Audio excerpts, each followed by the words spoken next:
Salut à tous et bienvenue dans le Fashion Therapy. On se retrouve aujourd'hui autour de notre passion commune qui est la mode. En effet, vous l'avez vu en titre, au risque de me répéter, nous allons voir les tendances printemps-été 2025. On va donc se pencher sur les couleurs, les coupes, les pièces fortes, bref, préparez-vous à repenser votre dressing, à récupérer certaines pièces jetées aux oubliettes. Avant de commencer, je tiens à m'excuser. Nous sommes en plein printemps, je pense que ma vidéo est un petit peu en retard. Mais comme on dit, mieux vaut tard que jamais. J'espère que vous n'allez pas me taper très fort sur les doigts. Alors préparez-vous, on se retrouve tout de suite après le générique.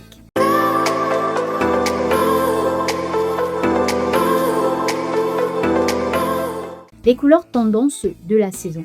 Cette saison, les pastels dominent. Des tons doux, frais, lumineux, parfait pour accueillir les beaux jours avec élégance. En termes de couleurs pastel, on retrouve notamment du vert pistache, du jaune beurre, du bleu glacé, du vert sauge, baby pink et même du bubblegum chic. Des nuances parfaites pour des looks apaisants mais affirmés. Et si tu préfères des tons plus neutres, pas de panique. Le blanc, le beige, le taupe, le marron glacé restent des valeurs sûres. La couleur indétrônable depuis, je pense, déjà 3 saisons parce qu'on l'a eu en automne-hiver 2023, en automne-hiver 2024, printemps-été 2024 et ce printemps-été, c'est la couleur rouge. Que ce soit du rouge cerise, framboise, coquelicot, toutes les nuances sont là.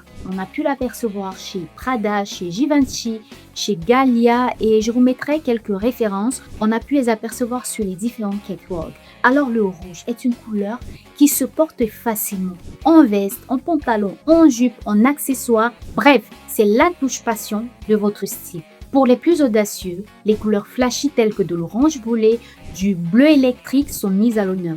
Repérées chez Gucci, Prada, Chloé, cette teinte rehausse n'importe quel look. Les combinaisons, anciennement masculines, aujourd'hui adoptées par toutes. Confortable, stylé, minimaliste ou ultra tendance selon l'occasion. La combinaison s'adapte, bref c'est le caméléon de notre dressing. La tendance all money ou lady chic continue son parcours fashion. Silhouette centrée à la taille, jupe midi, tailleur élégant. Si vous êtes à la recherche d'une allure bourgeoise, alors cette tendance est pour vous. Bien sûr, on retrouve des incontournables qui n'ont pas encore dit leur dernier mot. On a notamment la bubble dress. En effet, l'été dernier, la bubble dress était tendance. Continuons sur cette lancée en parlant de la transparence. En effet, l'été dernier, l'automne-hiver dernier également, on avait la transparence qui était de mise. Cette saison, la transparence, en superposition ou pas, fait déjà partie des tendances printemps-été de cette saison. Prépare-toi à tomber amoureuse.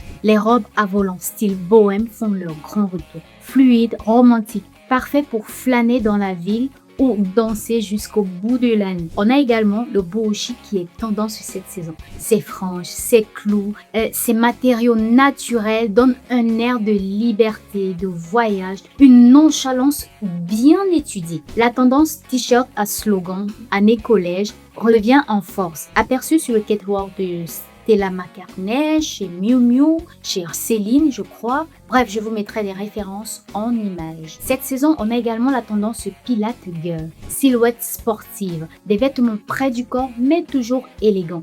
Fini l'oversize XXL. Cette saison, on met en valeur sa silhouette sportive avec subtilité. Cette saison, on a également aperçu le blazer. Le blazer reste l'arme fatale de votre dressing. Qu'il soit cintré, oversize, coloré, uni, imprimé, il structure n'importe quel look. On n'oublie pas le mini short. C'est l'été, c'est aussi une grande tendance cette saison. Quel est le moment propice pour porter le mini short? Bon, je le dis, mais on a eu en automne-hiver dernier la tendance shorty. Donc, si on ose porter un short, un mini short ou un ultra mini short en hiver, qui n'oserait pas le porter en été?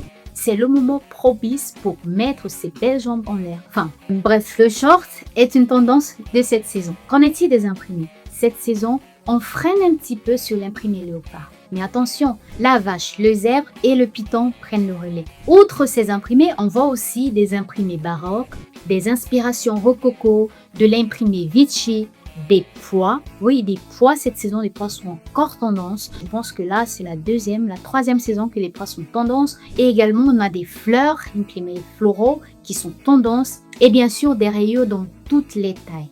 Cette saison, on mixe, on ose et on crée des looks vivants. Le retour du denim. Pourquoi je dis retour? Il n'a presque jamais quitté la scène. Bref, le jeans barrel, large mais bien structuré, est la pièce casual chic à avoir cette saison. On a également le jeans à revers qui reste dans la course. Et surprise, le skinny fait son grand comeback.